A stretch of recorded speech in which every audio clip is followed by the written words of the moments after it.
सीजल के इतिहास में 37,000 से ज्यादा वैकेंसी देखने को मिली है, जो कि पहले से अनुमान लगाया जा रहा था कि 30,000 से ज्यादा होंगी। खुद सीजल ने भी कह दिया था कि ज्यादातर वैकेंसी देखने को मिलेंगी। लेकिन एक चीज ये भी समझना है कि ये 22 की जो वैकेंसी थी, इसमें जो सीएचएसएल में पहले वैकेंसी आती थी पीएसए वाली, वो जोड़ दी गई थी और लगभग 20,000 पद वही के थे। तो आपको इस चीज को समझना कि 23 में इससे बड़ी भर्ती आने के चांसेस है और इसके लिए आपको प्रिपेयर रहना, अगर किसी वजह से आपका पेपर जो है वो खराब हो रहा होगा। दूसरी चीज, कुल मिला के कितने बच्चों ने परीक्षा दी है।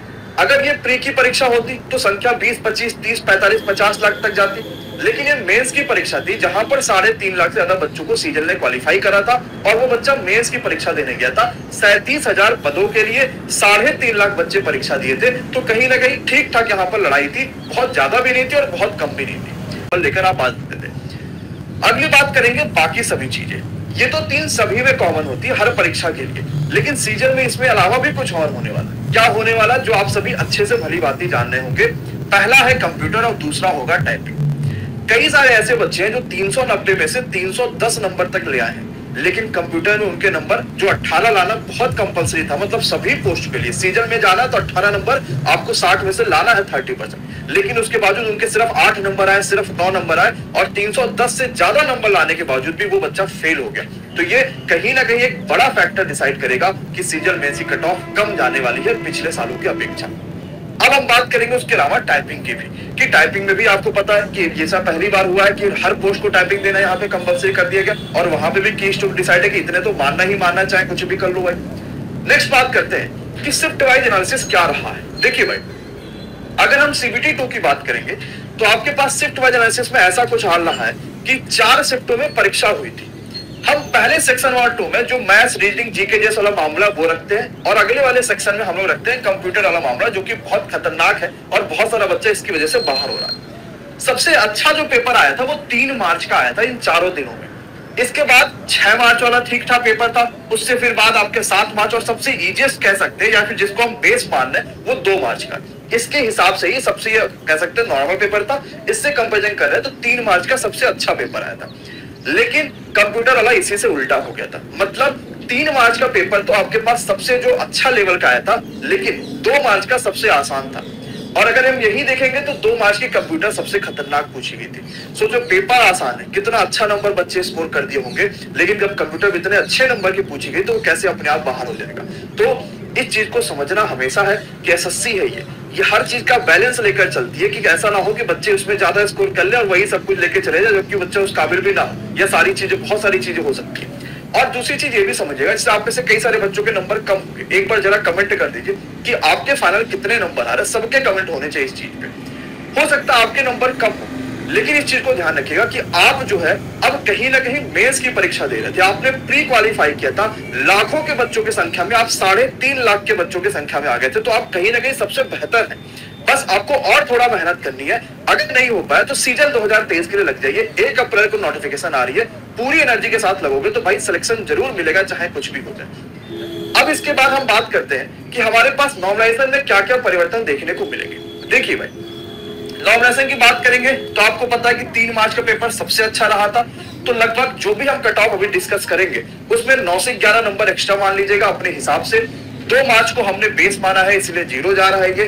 6 मार्च में आपके 5 से 7 तक के बढ़ने के चांसेस है। 7 मार्च वाले पेपर में बहुत बदलाव देखने को नहीं मिला तो 1 नंबर बढ़ सकता है। ये तो आपके पास हो गया जब कट ऑफ बताएंगे तब। लेकिन अब जो गेम चेंजर होने वाला है वो होने वाला आपका कंप्यूटर और टाइपिंग। सबको पता है कि कंप्यूटर और टाइपिंग बहुत शानदार तरीके से इस बार अपना गेम चेंजर होने वाला और बहुत बच्चे होंगे जो इसकी वजह से बाहर होंगे। इन सभी चीजों को डिस्कस करने के लिए और पूरी नोटिफिकेशंस का जो कंप्लीट एनालिसिस होता वो आपके पास करके आ चुके हैं तनय सर, जो कि खुद सीजन 2021 में सिलेक्टेड, लगभग मान लीजिए सिलेक्टेड है क्योंकि सर ने डीबी वगैरह दे दिया है। अब आपके पास जो कि 30% इस बार भी रखा है। तो भाई कंप्यूटर में आपके 60 नंबर में 30% 18 नंबर कंपलसरी हो गया है। वैसे ही टाइपिंग की अगर हम बात करें तो मिनिमम जो एरर होना चाहिए वो 20%, मतलब 2000 की स्ट्रोक आपने रखा है तो 1600 सही होने ही चाहिए। इतना आपको करना मांगता ही मांगता है, ठीक है। ये एसएससी की क्वालिफाइंग स्टैंडर्ड है, इतना आपको करना ही चाहिए। ये बहुत ज्यादा इंपॉर्टेंट है। और याद रखिएगा जितनी भी पोस्ट होती है 3 तरह की पोस्ट होती है हमारे पास, सीपीटी, टेस्ट और अदर्स। अभी सीपीटी, टेस्ट और अदर्स क्या है, बहुत से बच्चे सोच रहे होंगे भाई देखो कुछ पोस्ट जैसे कि हमारी बहुत इंपॉर्टेंट हमारी और क्या है, जो अदर्स वाली पोस्ट है जिसमें ना सीपीटी मांगा है ना टेस्ट मांगा है, उसमें सिर्फ और सिर्फ क्वालिफाइंग स्टैंडर्ड होने चाहिए। क्वालिफाइंग स्टैंडर्ड मतलब आपके कंप्यूटर में 30% मार्क्स जो कि 18 है, और जो आपके टाइपिंग है उसमें मिनिमम 30% एरर, जो कि किसमें है, सिर्फ ऑडिटर और टीए ऐसी ही पोस्ट है। और एक दो पोस्ट होंगी जिसमें आपके मिनिमम स्टैंडर्ड होना ही मांगता है। ठीक है, अपने नंबर कमेंट करते रहिए और मैच करिएगा फाइनल कट ऑफ से। देखिए, तो ये हमारे सामने हमने आपको बताया कि मिनिमम 30%। आगे हम चले तो हमने आपको बताया सीपीटी पोस्ट कौन सी, इंस्पेक्टर वाली, पीएएसए बहुत इंपॉर्टेंट है, और टेस्ट वाली टैक्स असिस्टेंट। अदर्स में आ जाते हैं बाकी पोस्ट। अब हम चलते हैं आगे जब हम चलेंगे तो हमें क्या मिलता है, देखिए नॉर्मलाइजेशन। देखिए ये बहुत इंपॉर्टेंट होगा नॉर्मलाइजेशन, जैसे सर ने आपको बताया किस तरीके से काम करेगा, किस शिफ्ट में कितने मार्क्स पढ़ेंगे। एक हमारा ही एक स्टूडेंट है, उसके 279 नंबर हैं। ठीक है, 279 नंबर है, और रैंक आईक्यू आप जानते हैं, रैंक आईक्यू पे एक बहुत ट्रस्टेड प्लेटफॉर्म है जिसमें बहुत बंदा पार्टिसिपेट करता है। करीब 1 लाख बंदों ने पार्टिसिपेट किया और उसमें से उसके 279 मार्क्स थे, तो उसकी रैंक कितनी आ रही है, 19,660। मतलब आप अंदाजा लगा पा रहे हैं 19,660, उसके 280 नंबर लाने के बाद रैंक आ रही है। तो अब मान लेते हैं इसकी रैंक आगे जाके कुछ नहीं तो पहुंचेगी, कम से कम नहीं तो 30,000 तक तो पहुंचेगी। ठीक है, अब 30,000 तक पहुंचेगी, बट यूआर की वैकेंसी तो 20,000 के आसपास है 37,000 में से, तो वो कैसे जाएगा। देखिए सबसे इंपॉर्टेंट, जैसा कि सर ने बोला कि भाई खेल गया कंप्यूटर खेल गया, टाइपिंग खेल गया। ठीक है, बहुत से बच्चे हैं नंबर उनके 311, 315, 318 तक हैं, बट कंप्यूटर में वो कहीं ना कहीं नहीं स्कोर कर पाए। देखिए, और उसके साथ साथ जो सिलेक्टेड स्टूडेंट्स हैं, आप मानिए बहुत से ऐसा बंदा है जो ऑलरेडी पीएसए में वर्क कर रहा है, एक अच्छी पोस्ट लेने के लिए वो जाना चाहता है, बट कहीं ना कहीं उसके मार्क्स आगे अच्छे नहीं आ पाए उतने अच्छे, वो पीएसए पे ही लैंड करेगा, तो वो क्यों लेगा भाई, क्यों कोई लेगा। तो ये बच्चे जो हैं ये सब आउट हो जाएंगे रेस से। और ये जो कहीं ना कहीं जो 279 मार्क्स लाने के बाद 19,660 रैंक आ रही है, ये कम हो जाएगी, जो फाइनली हमने बोला कि 30K तक जा सकती है। कितनी जा सकती है, 30K तक जा सकती है, कम हो जाएगी, और ये अपनी कैटेगरी में आने की इसकी चांसेस हैं।